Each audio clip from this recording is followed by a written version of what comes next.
The development of my unique pranayama protocol.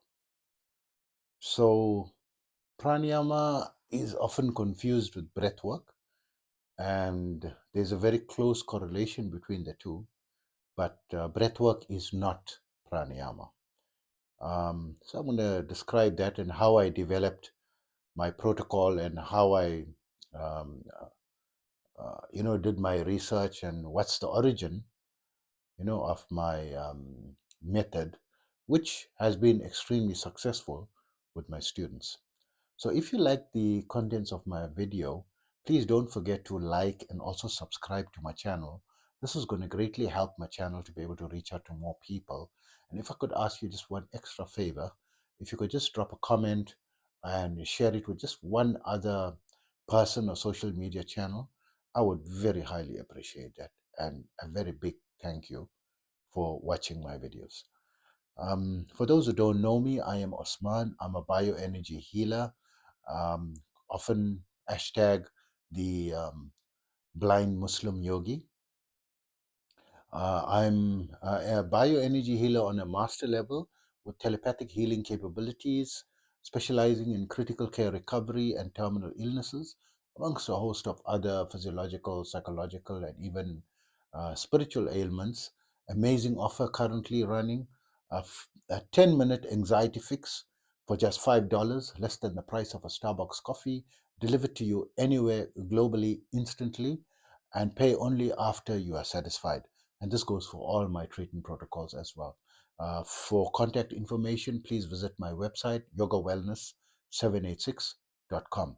I'm also an advanced level yoga and meditation teacher, having been practicing this art form for almost 50 years and teaching for 44 years. But in the length of the period in which I was practicing and teaching, I studied under various different amazing masters, but from different schools of thought, different cultures across the globe, from the Far East, the East, the Middle East, and the West, including the scientific community. And basically, I took a bit of the most important aspects and created a combination unique protocols, and but basically making them faster, quicker, easier, more time efficient, and results oriented. And to that end, I now have students in over 100 countries. And my favorite protocol is my 5-minute yoga and meditation program, which you can download for free by visiting my website, yogawellness786.com. So also remember that my therapies are all natural based and not a replacement for medical treatment. So coming back to pranayama, so I mean I'm studying this from a long time, from a young age. And there's so many types of pranayama: Bastrika, Kapalbhati, um, Anum Vilum, Nadi Shodhana, um, Soham, to name a few. So, but having been through so many, and there's, of course, many modern methods of breath work and so forth, right? That are really amazing. These are, there's a new latest book released by Rain Wilson and Shabnam. I don't know a surname because a surname is mouthful, but Shabnam is, I believe, an instrumental figure behind the podcast, Rain Wilson's podcast, Soul Boom, as well as they wrote a book in collaboration together a long time ago called Soul Pancake. So they released a new book, or busy releasing it soon, called Spiritual Tools That Actually Work. And one of them, because they wanted to go to the nuts and bolts, because people, searching for spirituality and wasting a lot of time with a lot of practices that don't work, right? And these things are simple things, and one of the simple things is breath work. So, of course, there's a very close correlation between breath work and calming or boosting the mind, right? But pranayama is not breath work. So it's often confused with breath work because you use breath work in order to activate pranayama.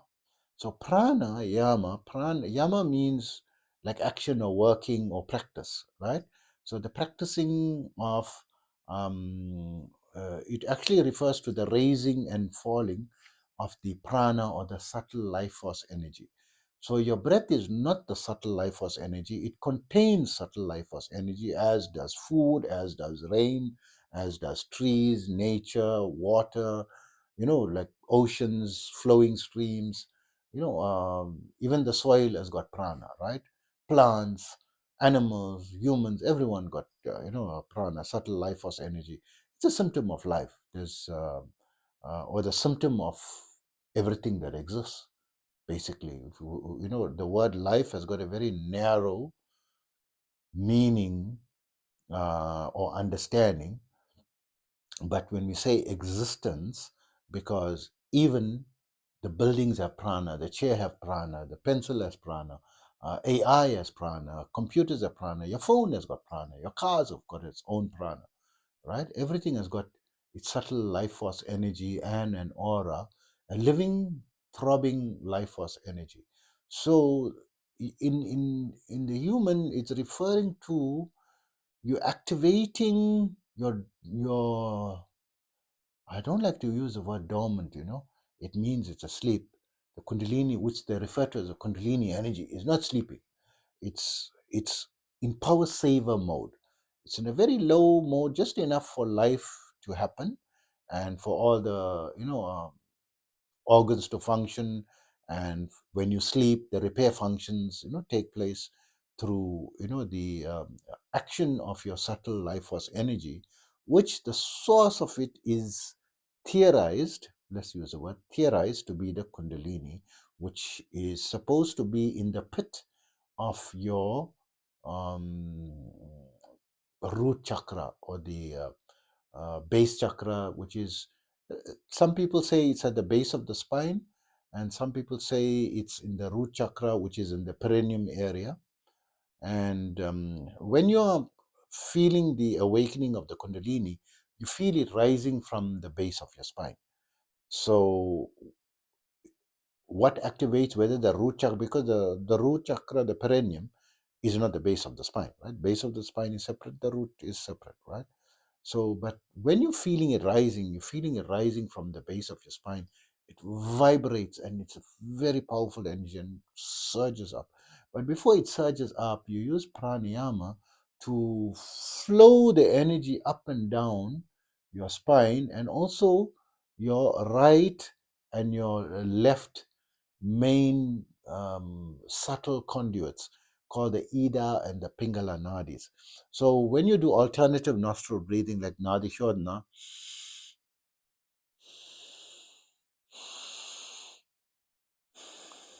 that's Nadi Shodhana, right? In through the left, out through the right, in through the right, out through the left. So you're running air in, but you do it slowly and deliberately and deeply, like this.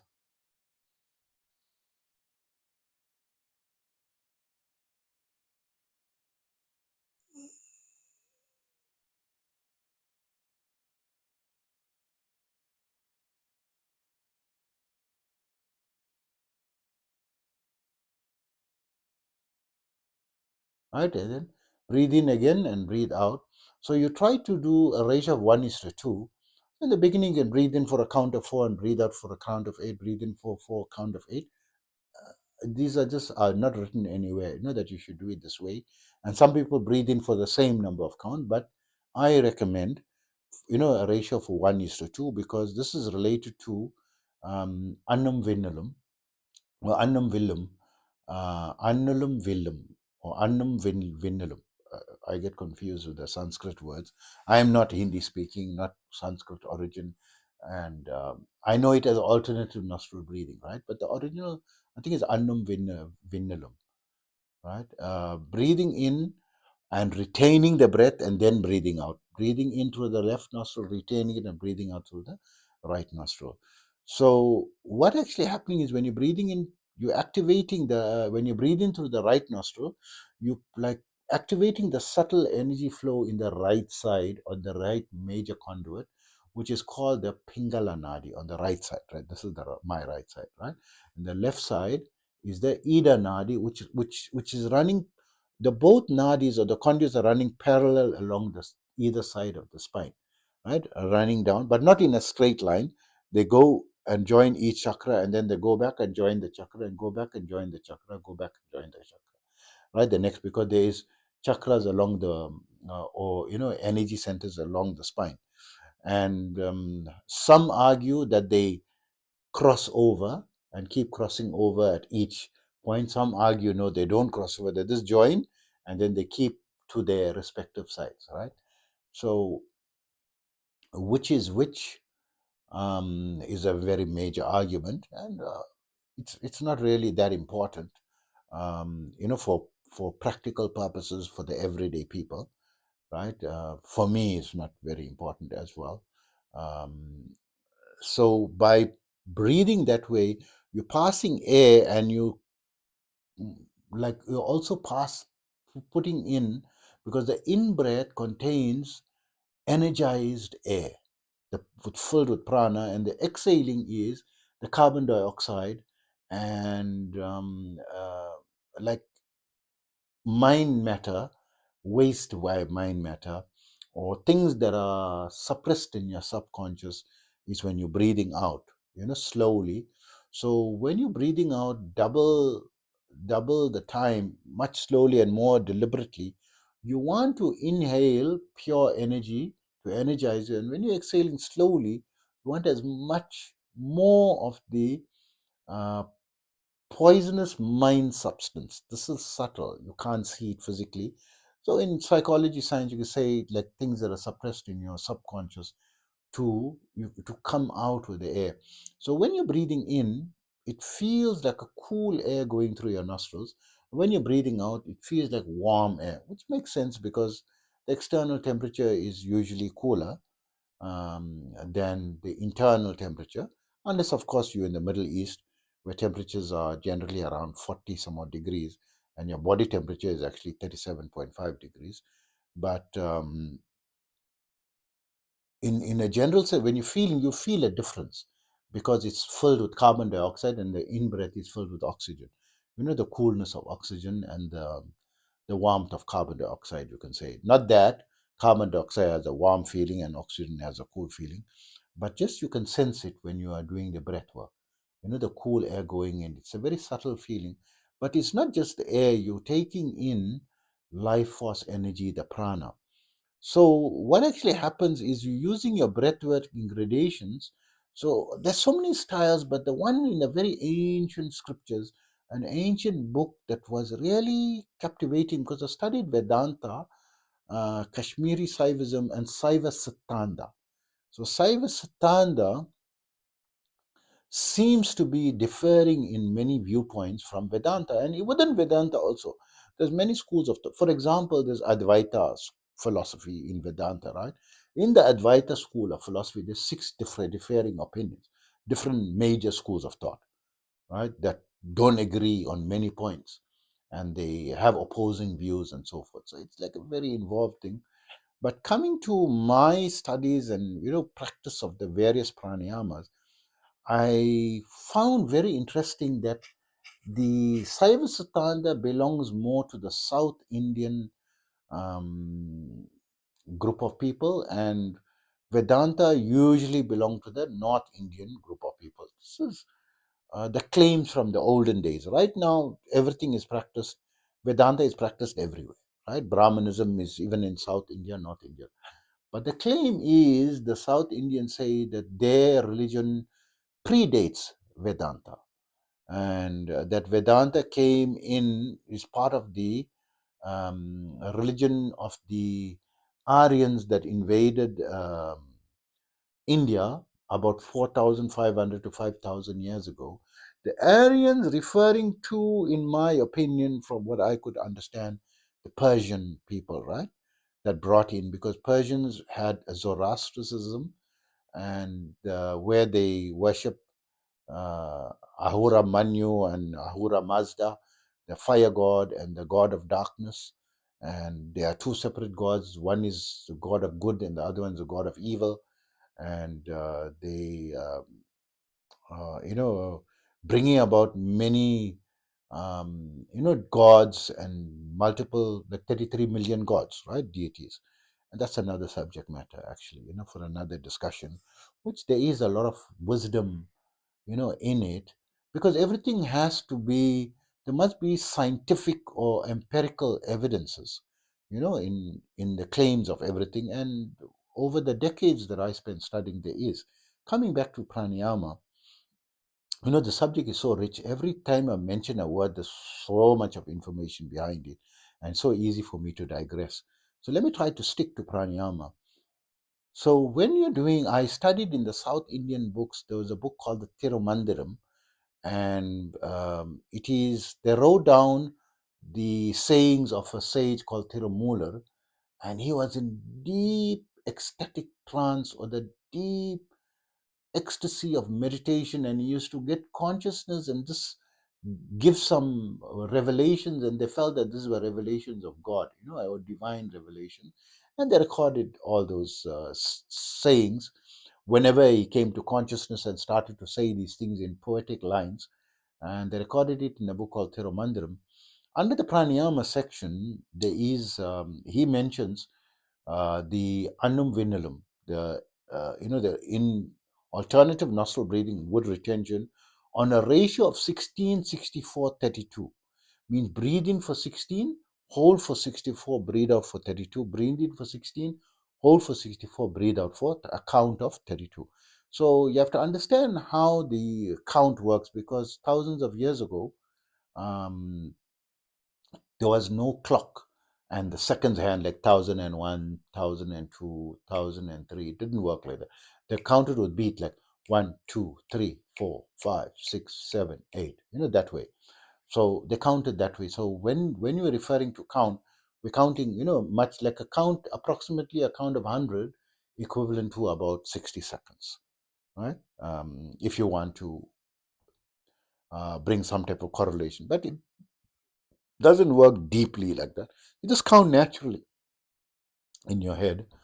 So I found, to pull in for 16, hold for 64, breathe out for 32, and breathe in again for 16, hold for 64, and breathe out for 32. You can do one round, right? But a person who's just starting it, it's like impossible to do it, right? It's very difficult. So when I was initially trying, I said, no, this is difficult, impossible. So let me start with the lower count. And then I found that even half that was difficult, right? 8, 32, 16, 8, 32, 16. I said, okay, let's do another half of that. 4, 16, 8, 4, 16, 8. And I said, and then in Vedanta, so according to Siddhanta, the South Indian philosophies, especially from Sri Lanka, they tend to prioritize pranayama, in their yogic practices. So it's generally pranayama and meditation, right? That goes together. They don't do hatha yoga and all that, right? Just prana in the south. North India is like hatha yoga and kundalini yoga and um, uh, mantra yoga. So there is mantra, but they have very restricted number of mantras. So the main law of mantra came from the north side, right? So in the South Indian, according to the Sri Lankan tradition, this took a lot of years of research, traveling, and traveling. There was a Saiva church in Hawaii.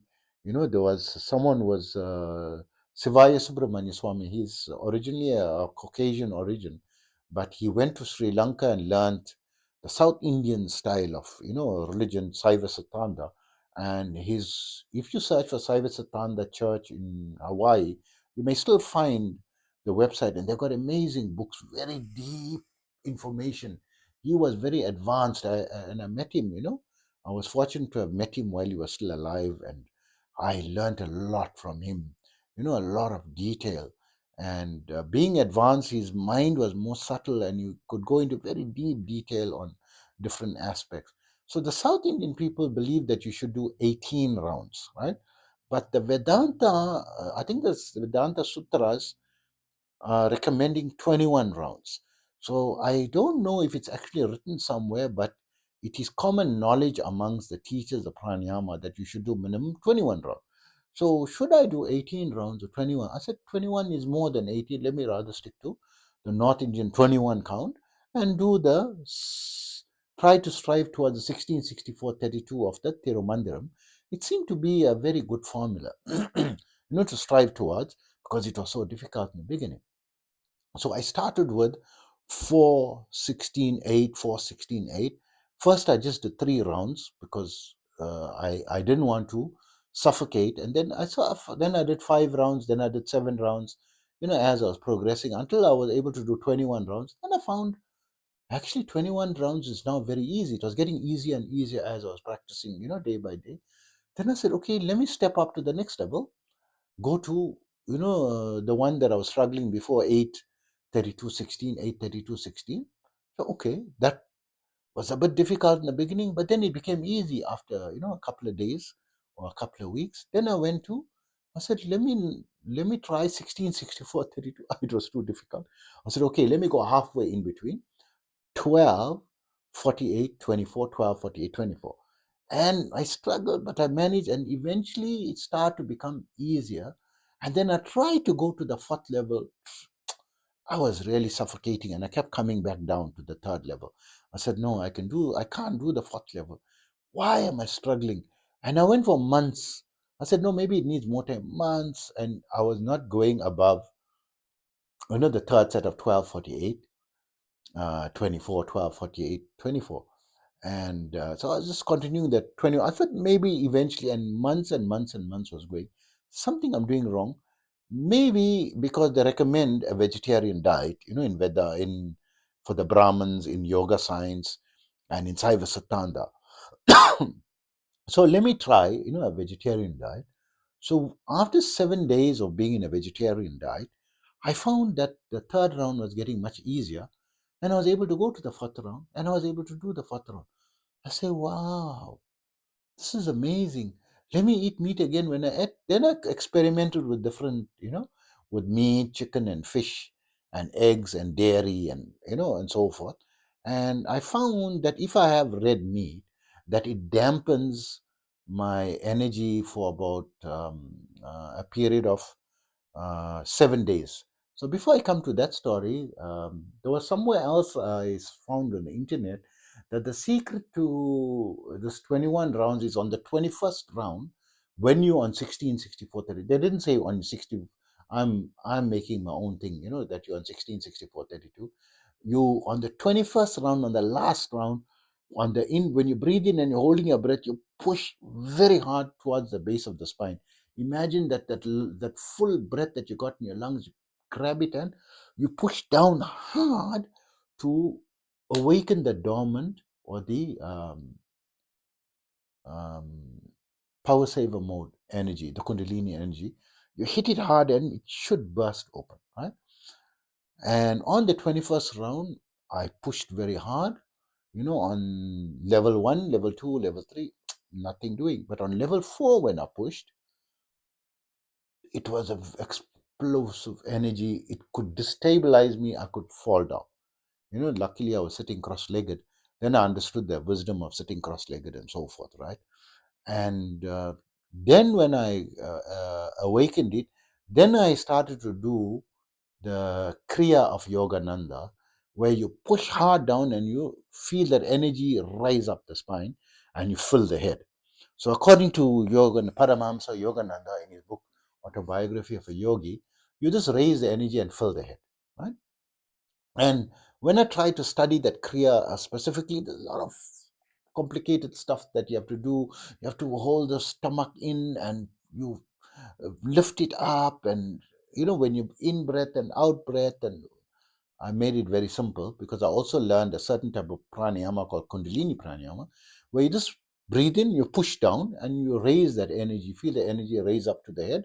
And then when you breathe out, you feel it going down, right? Going back to the bottom of the spine. And you relax until the energy is fully stabilized, right? And so this is pranayama. When you breathe in and you push, that energy rises up to the head. This is the prana going up the spine. It goes up through all the chakras, and it doesn't just go boom up to the head. it goes and lingers at each chakra for a while and then goes to the next chakra, lingers, then goes to the next chakra, lingers, next chakra, lingers, next chakra, lingers, until by the 21st round, it like vibrating more in the higher and higher. There seemed to be a concentrated vibration from the lower chakra consecutively upper as you're progressing with the practice, in one session. So this is you are bringing the kundalini in a very mild form, right? So they say it's like a coiled serpent. So it's like it uncoils layer by layer by layer by layer. First a little the small part of the coil, and then the bigger part and the bigger part and the bigger part, it gets stronger and stronger and stronger, and as it's uncoiling, it becomes bigger and bigger and bigger, right? So the energy feels bigger and bigger. So as you're practicing it, initially when I felt it very strong, then my body got used to it, then it went to the next level up, got stronger, then next level up, stronger. So in the past 6 years that I've been practicing, I only learned to manually control it this way about 6 years ago, right? I managed to crack, the method of how to manually, um, um, I don't want to say control, because the energy is more intelligent, I believe, than us, and much stronger. It's like the energy of the entire universe is stored, there. So it's very powerful. How can we control it? But we learn to interact with it, right? It's a better word. Interacting. So every time I push, it raises I feel the energy going up the spine, and then I breathe out, it comes down, and then because it's like vibrating every cell, so after breathing out, I rest for about a minute, waiting for the energy to completely subside. It doesn't just bang subside suddenly. Slowly, slowly, slowly, slowly, slowly subside after completely breathing out. It needs about a minute, and then I breathe in again and push, and the energy springs up, right? It springs up to the top, but along the way, it starts to vibrate consecutively the chakras and unblocking each one. As the energy is growing, it's unblocking it more and more and more. So this is actually the prana yama. You're taking the prana and raising it in higher concentric levels to slowly and consecutively unblock each chakra more and more and more with each level. As the next level, once all is unblocked, then the next level activates of the kundalini. I'm now on level, I think, 706. Initially, I've just made an estimation of, because every 2 weeks it was increasing, and then sometimes it increases much faster, right? Especially when you add, Kundalini yoga aspects. This fast forwards the development of the Kundalini, from Tantra, and that's for another video, right? So coming back to how I developed the pranayama, this is how I went through the process. And then I said, no, this is actually the pranayama. And I left the breath work completely and only push and raise the prana up and down. Then I found the wisdom to add the pranayama as well, because it helps to unblock all the nadis and fast forwards, the development, because you need to combine both the kriya. So I call the actual pranayama, the rising and dropping of the prana up and down, the kundalini energy up and down the spine, as a kriya, because simplified from Paramahamsa Yogananda's kriya, but it's actually the actual pranayama. And one of my teachers called it kundalini pranayama, right? But it's actually, that is what prana means. You're raising the prana. That's the prana, right? The subtle life force energy raising and falling. Got nothing to do with that. I just use the breath to like push it, activate the prana, and drop the prana. Activate the prana, drop the prana. Activate. So the breath work I'm using to do it. So people who's normally just practicing breath work, doing nothing with the prana, they need to develop the breath work to the level where you can activate the prana and then practice real pranayama. And then when you're practicing the normal breath work, you actually automatically activating, you feel the activation of the prana, developing more and more and more as you're practicing the breath work more and more. So now the breath work, like without you using force in the advanced levels, automatically is activating the prana, and you like clearing all the nadis gently throughout the body. There's 72,000 subtle conduits or tubes in the body that are called nadis, and you got many energy centers. You got 114 energy centers or chakras in your body, right? So they only mention 7 that's along the spine and just slightly above the crown of the head for the 7th one, and the 6th one is on the forehead, not along the spine, right? Then, but the other 5 is along the spine, and the first one also not on the spine; it's on the perineum, right? So there's only 4 along the spine, but they commonly say the 7 chakras that are along the spine, right? Which is actually incorrect description from, as you can see from what I'm saying. But there's not only the 7 chakras, there's 114. And the way to cleanse it is pranayama. So it's like a cleansing, you're putting the prana. But the prana from it needs to come off the power saver mode and go into the active mode for it to work effectively. Otherwise, I mean, I wouldn't say you're wasting your time by doing the breath work, right? Because there is something happening, but it's happening so negligibly. You know, yes, people have, like, better health, better results, improve, but very subtle, very low level. When you activate the actual, the dormant levels of the prana, then you having much faster activations. And the main aim is to raise it to the head eventually and activate the pineal gland, right? In my opinion, right? This is my opinion. Because there's a lot of correlation between the complete opening of the third eye and the complete activation of the pineal gland. But the pineal gland is incorrectly said to be the root of the third eye. No, it is the root of all the chakras and all the energy centers in the whole body. And when it completely activates, you want to power up the 7th chakra, and then you eventually can go into the superconscious state as described by Gopi Krishna. In his videos and so forth, he lived between, I think, 1903 to 1984, right? So I think he lived for 81 years, around that period, right? I know he passed away in 1984 for sure, but no one physically said. I just was working out, from his experiences, plus minus when he could have been born, because he said in 1934, he either in 1934 he was 37 years old, or in 1937 he was 34 years old, one of the two, when 17 and 17, 34. No, no. In 1937, he was 34 years old, because he started at the age of 17 and took him 17 years to when he had the adverse Kundalini awakening, right? So that is correct.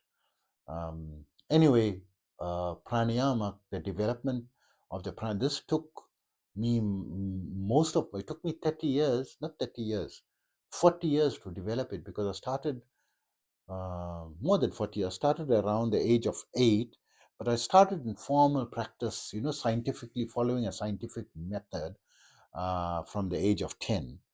And at the age of 49, which is 39 years later, I cracked the puzzle thanks to the internet, right?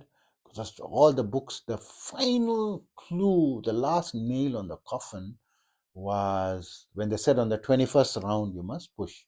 Then I just put 2 and 2. I combined the South Indian strategy, that you must do the count of 16, 64, 32, with the North Indian strategy that it must actually be 21 rounds. South Indians say 18 rounds, take a break after every 6 rounds. North Indians say no, 21 rounds straight. So I prefer the harder way, right? And that worked for me. So I did it. And then the a clue I got by one of the people who was claims or was had a huge following that time, a South Indian guru, much like Sadhguru, was very famous, and he was doing initiations online, and people were watching him from all over the world and so forth. He said it slipped in one of his conversations that you have to push, on the 21st round, and getting bits of information from all over, right? And putting my own unique angle to it, the levels. And after I develop it, because I've got students in over 100 countries, when I tried it with students, they were having amazing, especially when I unblocked the chakras and, cleared all the pathways and then got them to start it. And normally in one session, I was able to unblock over 90% of the people. And normally in 1 to 2 days, just by practicing this method of pranayama, they invariably had OBEs, out of body experiences, right? So I even at that time, I mean, only in the last 3 or 4 years I understood what is OBE. I didn't know what is OBE, and only a few days ago I learned the word NDE. I didn't know what was the NDE. OBE is out of body experience. NDE is a near death experience. So no one told me it's a near death. I just worked out that that's what it is, from because it was someone, David Bingham, in the podcast, Buddha at the Gas Pump podcast on YouTube, and I think it's also in podcast, where he was describing his near-death experience. So when they started throwing NDEs, but they don't explain what it means, right? They just throw this, assuming everyone, going to understand what's a NDE, what's a OBE, right? And I had to ask, one of the students said, "Did you have a OBE?" I said, "What's a OBE?" He said, "Out of body." I said, "Of course I had a OBE. I'm doing this for so many decades, right?" And so forth. But this is the journey of the development of pranayama and what pranayama actually is. And it is an amazing tool, and it is something that is, I believe, I mean, yes, Kapalbhati and all these other things, have its positive effects, but this is the real pranayama, the alternative nostril breathe, 1664-32. This is the thing, and then you alternate it with the kriya. You have to work pranayama and kriya hand in hand. Don't have to do it the same time, but every day I do kriya, and every day I do the minimum 21 rounds. And just for your information, 21 rounds is like the minimum. So one should actually strive to do 126 rounds. So like 6 sets of 21 rounds, right? So in Vedanta, it's recommended that you do 21 rounds, recommended 4 times a day, right? So it brings it to 42, 84 rounds. Why I bring it another 2 sets of 21 rounds to 126? Because 21 rounds of 16, 64, 32 is a very safe number. It's very dangerous to go higher numbers like 25, 150. I even went up to 150, 75, 300, 150, 75, 300, 150. I did that. And a friend of mine recorded it on video as well for me doing that, right? But it's a very dangerous thing, because people are going to duplicate that. I stepped down and said, no, I don't want to do something that's not duplicable. No, 16, 64, 32, even if you suffocate and you force yourself, it's not gonna be life threatening or something, right? Because you're breathing in, right? 64 count is like 40 seconds only, right? You're holding your breath and you're breathing out and breathing in, and eventually you'll get exhaust yourself. You're not going to go hold your breath for 300, count of 300. You can fall unconscious and die, because 3 minutes, 300 should equivalent to around 3 minutes, which is the threshold for brain damage, for depriving your brain of oxygen so long, and you do 21 rounds of that every day, it's going to be dangerous, right?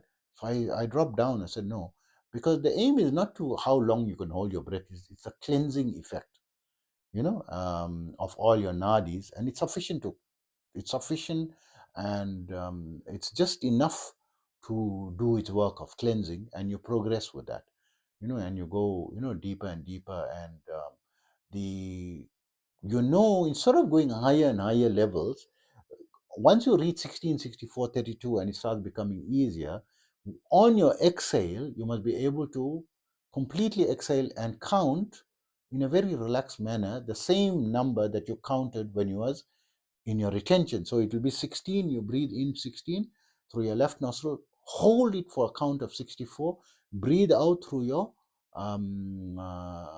left nostril, right? Sorry, throughout your breathe in through your right nostril for 16, hold 64, breathe out through your right nostril for a count of 32. And after you completely breathe out, just relax without breathing in for the same count of 64. It's very difficult. When you can do that, then you perfect it. Instead of going higher and higher, try and do it. Then, then you feel it's becoming. Initially, you can hold it for like 5 seconds, 12 seconds, 20 seconds, 30 seconds. I mean, a count of 30, 40, and slowly you develop. Eventually, when the Kundalini is fully developed or the nadis is fully cleansed, then when you breathe out, you'll feel very relaxed. You don't need to breathe in. So until you can do that, mean there's so much more mind matter in your nadis that need to be cleared, and that's the gauge. And it's very slow process, on the out breath to be able to come to the stage where you can hold your breath for the same number as retention. And the one thing that I found to boost it is the mantra from the tantra practices, because this is geared specifically for kundalini yoga, and you're working. Then it starts fast forwarding, and then also, of course, very nutritious vegan diet, right, recommended. If you're going to mix, other, like a omnivore diet aspects of it, you're going to slow down or dampen your progress, right, tremendously. And you need to be as clear and pure. And when we say, we mean whole foods, plant based, no processed foods, no cheese, no dairy. All these things is like, and try to have as much like live food like fruit and nuts that are not roasted, right? Unroasted, like raw nuts. And because it still must have the life force energy.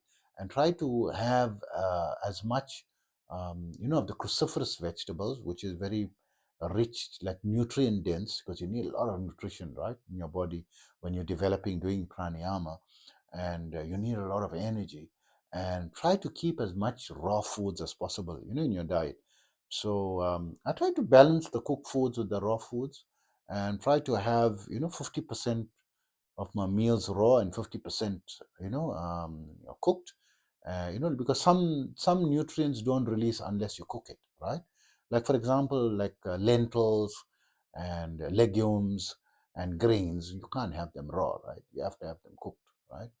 I mean, not necessarily you can try to crush them, but it's recommended to have chickpeas and beans, dry, cooked, and rice, of course, cooked, right? But freshly cooked. Try not to have stale foods and so forth. This is going to tremendously boost your prana. And if you expose yourself to the sun and fresh air, because you get the prana from the fresh air, not from air conditioned air, right? If you're only in an air conditioned environment, you depriving yourself of that life force energy. It comes from the fresh air. I understand that it's very difficult when you're in the Middle East, in the very height, but at night you can go out or open your windows, to balance the amount of fresh air. Don't only stay pure air conditioned air, because you need as much of this prana, the subtle life force energy. And try to walk in parks or visit the ocean, or rivers, and try to go into like flowing streams, because you'll from flowing water you can get energized. Even from the shower, when I do an energy healing session, I stand under a shower, it energizes me. Although it is water from a reservoir that's got thousands of chemicals in it, and not even flowing water, but still got, I found it has a therapeutic effect on me, but much more therapeutic, natural waters, right? To be able to bathe in, as often as possible, visit streams and rivers and, the ocean, and, go into that water, and, getting sunlight before 10 a.m. or after 4 p.m., where the harmful effects of the UV rays are minimized, in the early morning until 10, and the afternoons after 4 p.m., is try to be 15 to 20 minutes. I try to do, at least 30 to 60 minutes. I feel a dramatic improvement in my energy levels and so forth, doing these things. And also trying to practice uh, uh, not wasting your sexual energies, right? So if you're in a married life, of course, we're not saying, be celibate, but don't be indiscriminate. Try to restrict it, because a lot of energy there. It's like a powerhouse. Anyway, it automatically converts, and it's you have to learn how to transmute your energies. A lot of people say, "Oh, but this is impossible. I can't. How do I control that? I need, I can't."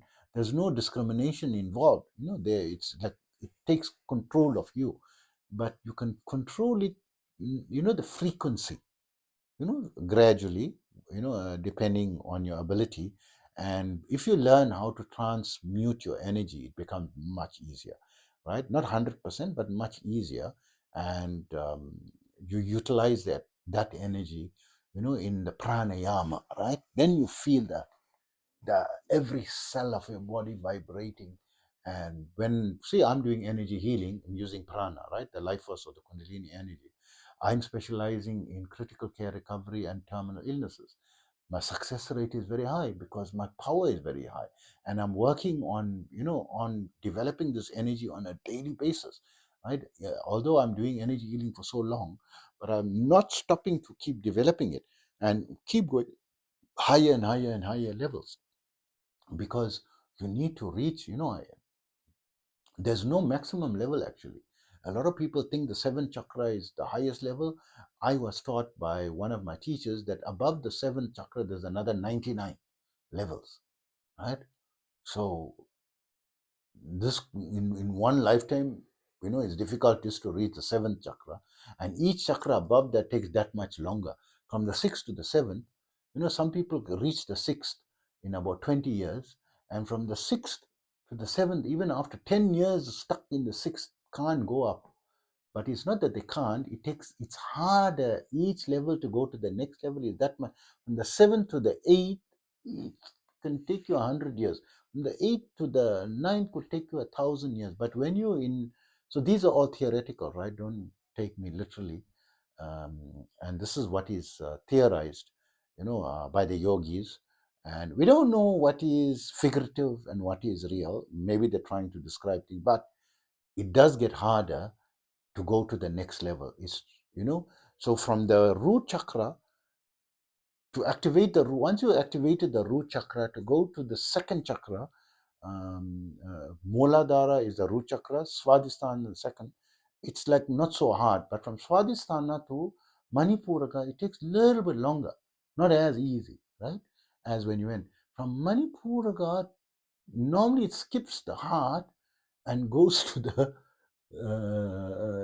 the sixth one, and then from the sixth one it goes to the fifth one. From the fifth one it goes to the fourth one, and it took much longer from the fifth to the fourth, right? I don't know why it moves in that direction. So maybe this is a subject for another video, but that's how I experienced it in my experience. And that's what the pranayama is for, to develop your chakras and to cleanse all your nadis, the 72,000 nadis. So according to one of my teachers on pranayama, he says there's 10 million years of mind matter. So no one's lived 10 million, you're only living a couple of years, right? So we're not talking, let's imagine there's no such thing as reincarnation. Let's not go into the reincarnation argument. And I've got a video on that. You can watch the video on that, right, where I clarify my opinion on that matter. But there is genetic memory and also evolutionary memory, because you got genes and chromosomes, right, that are handed down from your parents, your grandparents, going up, going right down to the dinosaur age, right? Because life came from life, right? And it's a progression and evolution from there, if you believe in the theory of evolution or believe in the theory of creation. But there's so many generations, so there's evolutionary memory, and there is also genetic memory, from your last 7 generations. So now the study of epigenetics, they found that things that happened 7 generations ago, an emotional trauma affects 7 generations down, even though they never experienced any such trauma, but they still have the fear of that, or the results or the effect of that, like the PTSD, is still present 7 generations later, right? So to clear all this is what the pranayama is there. So of course you want to maximize, and do it correctly, and that's why I'm creating these videos, right? so that you have a deeper understanding about this. And of course, you need is going to be much easier if you get activated, and they call this initiation. And I do this because I'm an advanced level yoga and meditation teacher, and I even do it telepathically, right? So you don't have to physically come or take a flight ticket or be present with me and so forth. I'm able to, do, and you will feel it, you'll experience it, and all my therapies, as you know, with my 10-minute anxiety fix, for $5, less than the price of a Starbucks coffee, delivered to you anywhere, instantly, globally, and pay only after you experience, the result, because I charge for the result, not for my time. So if you feel it's not working for you and so forth, and you're not into this, because different people is different time lengths it takes, right? It's not one, say, one fixed rule for everyone, and some people are not patient and they feel it's not working, it's not for them, and we abandon, not don't have to pay anything, it's risk free. And of course the fees are so less, it's only $30 an hour. The $5 for 10 minutes, $15 for 30 minutes, $30 for an hour session. Very simple, and not expensive, and pay only if it's working, right? If you feel it's not working, we call it quits. You know, so that is my. So it's actually something that is non-risk, and you can even take it in small bite size, because it's not like if you take 10 minutes, it's going to be useless. Whatever comes to you, it sticks, long as there's some level of consistency. You can do just a little every day or every week, once a week or something, and it's going to help you progress quicker, along your practice of the pranayama. And because this is going to take you decades, and you don't want to do 50 years and wasting your time, right?